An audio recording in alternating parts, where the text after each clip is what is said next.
Joining me today in the studio is Bill and Jill from Multi-Story Theatre. How are you guys today? We're very well, thank you, Robert. Very good. Good. That's great to hear. Now, you're here today to talk about The Last Dance Saloon, which is your new show. I've seen it, and it's a great show. So, for those who are listening and haven't seen it, can you tell me a little bit about what it's about? Well, it starts with a couple who meet at a tango retreat in Buenos Aires, of all places. So, sounds quite exotic. She's a farmer from North Devon, and he is... He's a retired...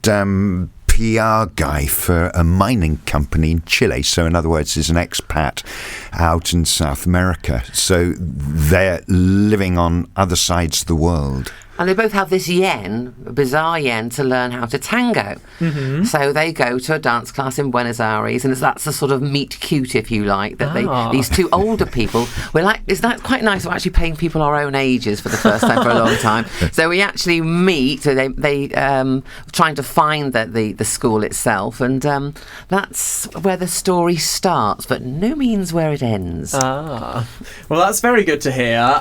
So I believe you've got a date upcoming for the Last Dance Saloon here in North Devon. We have, yeah. It'll be about performance 6 or 7. And we're going to be in George Nympton on Friday the 27th of September. At 7:30. And you can book tickets for it through the Beeford site, because it's one of the Beeford Arts promotions, which is nice. We love Beeford Arts. We love them. They're absolutely fantastic organisation. We've got another village gig with them later on in November as well. And then we take it on a national tour, so that's quite exciting. Nice. Whereabouts are you going on the national tour? Well, we're starting off around Lincolnshire and Nottinghamshire, and then we go to Cheltenham, then we go to Dorset, and then we go to Cheshire, then we go to Northumberland, and then we go back to the Midlands, and then we go to the Lake District. Nice. Yeah. So many more Travelodge tangos then. I've been loving that on social media. many more. Right. What's the social media handle, by the way, just so people can check that out? Well, it's multistory.7 actually. Yeah. Facebook. Nice. Yeah. Check it out. It's very fun stuff they've been posting recently. Now, what I love about The Last Dance Saloon is that it's set in the round. Yeah. Theatre in the round, if you're listening and don't know what it is, it's where the audience is sat in a circle around the main action that's happening. So that's in the way that a tango event happens as well. A milonga, which is like when people go and dance tango. That's set in the round. That's what inspired us to do that. No way. That's so interesting. But so staging it in the round, obviously, it's quite challenging because you've got to make total use of the space, which you do, and you do it incredibly well. So tell me, what was the process of creating that show like?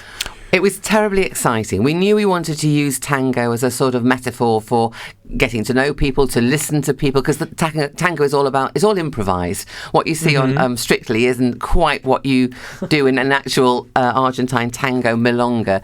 It's you make eye contact with somebody and you dance with them, and you may never have danced with them before, and you just have to listen to what the leader is telling the follower and act accordingly. We went for a couple of tango lessons actually, thinking we only wanted to be beginners. So we went to a local tango group, Tango en el Pueblo, and totally fell in love with it, and we're now obsessed with it. So we're still there. Yes. Every week. We love it. It's immovable.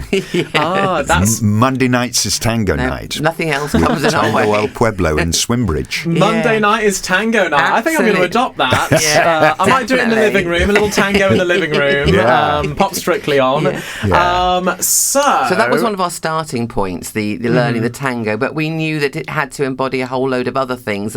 We wanted to talk about intergenerational concerns. So we're both now grandparents, and we wanted that to be part of what we were talking about and what the legacy is for our generation. So in the show we have fictional children, fictional grandchildren. Yes. So he he has worked in mining, and his fictional son is special advisor to the environment minister of the Chile government.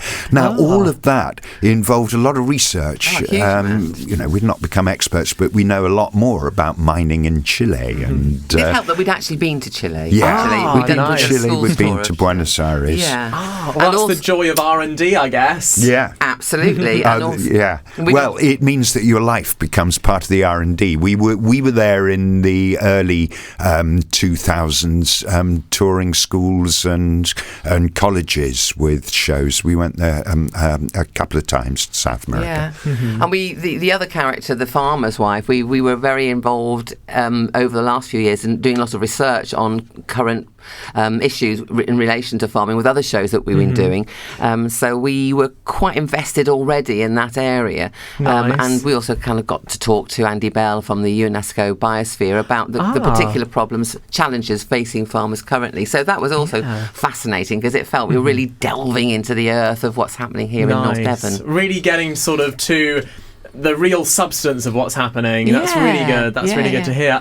So I hear that Making the Peace used lots of support from local established organisations. So which local companies have you been collaborating with? Yeah, it was it was really instructive to see how supportive all these different bodies in North Devon are in terms of creating a new piece of theatre. So we opened the play at the Plough in Torrington. They gave us rehearsal time there in the week leading up to that first performance. So that was part of the support. We rehearsed a lot at Bridge Hall at Bridge Chambers, and that's very interesting because that's all part of a development that's happening there with money from cultural heritage. And a lot of companies have been able to take advantage of that rehearsal space. It's not just any old rehearsal space. It's a really inspiring building to be in. And you therefore do a deal more productive work there in the time than you might in a lesser building.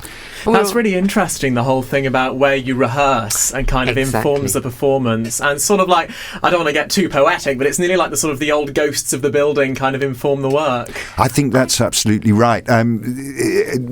New buildings are often difficult to work in. If they're too posh, they impose themselves on you. And you can't just play and be naughty. When I say be naughty, I mean be playful. You know what I mean, in rehearsal. You've got to be cheeky and try new things out. So you don't want a room that dominates you, but but you want a room with character and ghosts, as you say. And it's a nice description, actually. Yeah, that hall in Bridge Chambers absolutely does that. Yeah. So that's good. And also, then we were luckily enough last week. The Landmark Trust put on a welcome weekend, a festival in Ilfracombe, highlighting the work that's going on with young, mostly emerging companies, but were kind enough to include us in the weekend, although we've been around a long time. So they've also supported us in that way. And other companies as well. It was really exciting weekends. They'd been supporting, I think, 8 companies through a talent development stream, and all that work was there. Lots of new work bubbling out of North Devon. And as we've said, we're sort of taking our work outside of North Devon, and that will help as well. I mean, it's not just us. New work being represented around the country. Well, representing North Devon around the country. Which we're very proud of. And the other component in all that development is Beeford as well. Of course. Who have supported us all the way through and have put us on. I think this will be our 3rd show for Beeford when we're at George Nympton. What fun. Well, we absolutely love to see North Devon going out there, being represented in the wider theatrical community. So just one more time, can you tell me what date are you at King's Nympton? So it's Friday the 27th. That's at 7:30. Yeah. There is actually a apparently there's a pre-performance buffet that's available if you book for it. We've been Nice. to George and Impton before with another show, and their hospitality is second to none. It's wonderful. It's going to be a great evening. Yes. And there's a chance to tango at the end of it if you people want have to. have been known nice. to tango after the show, haven't They they? certainly Very much have. so. Well, there you go. If you love theatre, if you love tango, make sure you get yourself down to King's Nimpton on the 27th. George Nimpton. George Nimpton, not King's Nimpton. George Nimpton. There's so many Nimptons. There are. So, Bill and Jill, Yes. thank you so much for Thank you. coming on this morning. Is there anything else you'd like to talk about? Anything else you want to plug? No, I think that's just about it for the moment, isn't Well, it? yeah, it's quite interesting that this morning a school got in touch and asked us for our Beauty and the Beast show. So, Yeah. we're bringing that back. In Last Dance December. Saloon's very much aimed for an adult audience, but children's work is part of what we do as well. Super duper. Well, thank you so much for coming in, guys. That was Thank Bill you. and Jill from the Multi-Story Theatre Company.